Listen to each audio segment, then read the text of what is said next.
సుకుమారుడా నీ చరితము నేనెంత వివరింతును.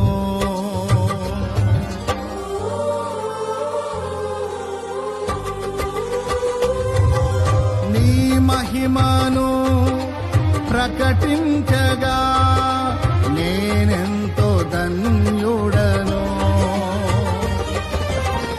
ఘనులకు లేదే ఈ శుభ తరుణం, నాకిది నీ భాగ్యమా.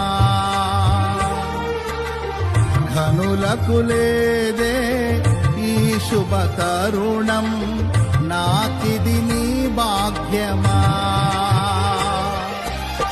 జీవితమంతా నీకర్పించి నీ రుణమునే తీర్చనా. జీవితమంతా